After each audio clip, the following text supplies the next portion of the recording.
সারেঙ্গি সম্পর্কে আপনার কাছ থেকে একটা পরিচিতি জানতে চাই, যেন মানুষ যারা আছে নতুন তারা যেন একটু জানতে পারে বিষয়টা।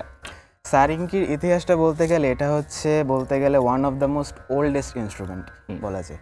কারণ এটা হচ্ছে অনেক আগেকার, মানে বলতে গেলে মানে প্রথম দিককার ইনস্ট্রুমেন্ট, যখন হচ্ছে মানে ইনস্ট্রুমেন্ট আর কি মানে ইনভেন্ট হওয়া শুরু হয় বিভিন্ন ধরনের, এটা হচ্ছে একদম তখনকার ইনস্ট্রুমেন্ট।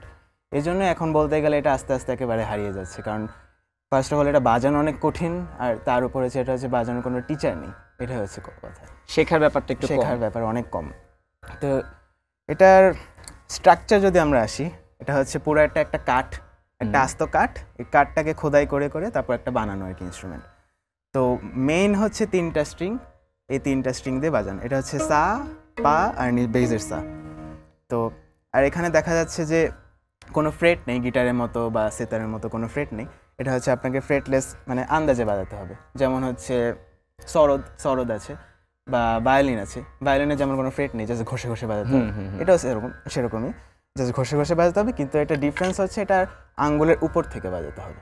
আর এই 3টা স্ট্রিংয়ের মধ্যে এই 2টো স্ট্রিং বলা যায় এটা হচ্ছে উটের নাড়িটা শুকিয়ে তারপর বানানো হয়। উটের ওর বাবা, আচ্ছা। এটা হচ্ছে একটু মডিফাইড, এজন্য এটা একটু মানে স্মুথ। এটা হচ্ছে হালকা মডিফাইড, এজন্য একটু খড়খড়ে দেখা যাচ্ছে। এটা হচ্ছে আসলটা বলা যায়, এটা আর কি মানে যেটা উটের নাড়ি সেটাই হচ্ছে মূল সাউন্ডটা। হ্যাঁ, উটের নাড়ি শুকিয়ে তারপর হচ্ছে একটু প্রসেস করে তারপর হচ্ছে একটা লম্বা সুতার মতো তৈরি করে। আচ্ছা, তারপর হচ্ছে এটা হচ্ছে একটা ব্রিজ, এটা হচ্ছে ব্রিজ। এই যে এরকম একটু হার্ড যে সাউন্ডটা, এগুলো হচ্ছে দাঁত দিয়ে তৈরি, মেইনলি হচ্ছে হাতির দাঁত। এই যে অফ হোয়াইট বা সাদা যে অংশগুলো, এগুলো হচ্ছে হাতির দাঁত।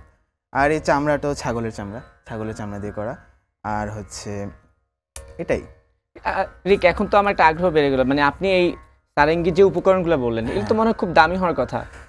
হ্যাঁ, দামি হওয়ার কথা, কিন্তু এখন এটা হচ্ছে ডিপেন্ড করে যে এটা কত পুরানো বা কাঠটা কীরকম, মানে এটা হচ্ছে কোয়ালিটির উপর ডিপেন্ড করে। যেমন আমার সারেঙ্গিটা আমি যদি বলি, এটা হচ্ছে ইন্ডিয়া থেকে কেনা, কারণ বাংলাদেশে তো পাওয়া যায় না, পাওয়াই যায় না, এটা হচ্ছে সমস্যা।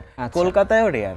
এটা হচ্ছে মেইনলি দিল্লি, তারপর হচ্ছে জয়পুর, মহারাষ্ট্র বা তারপর হচ্ছে রাজস্থান, এইসব এরিয়ায় হচ্ছে এসব বেশি পাওয়া যায়। তো এটা হচ্ছে কলকাতায় আমার গুরুজি অর্ডার করে এনে রেখেছিল, তারপর হচ্ছে এটা আমি এখান থেকে নিয়ে এসেছি। এটাতে খরচ কেমন গিয়েছে? এটাতে ইন্ডিয়ান রুপিতে বলা যায় 15,000 রুপির মতো। 15,000, তাহলে আমাদের বাংলাদেশের ধরেন 25-25 মতোই যাবে। এটা ডিপেন্ড করে, কারণ আমি দিল্লিতে একবার দেখেছিলাম, ওটা হচ্ছে প্রায় 1 লাখ রুপির। ওটা হচ্ছে 100 বছর পুরনো সারেঙ্গি প্রায়। এগুলো কি নতুন বানানো হচ্ছে না এখন?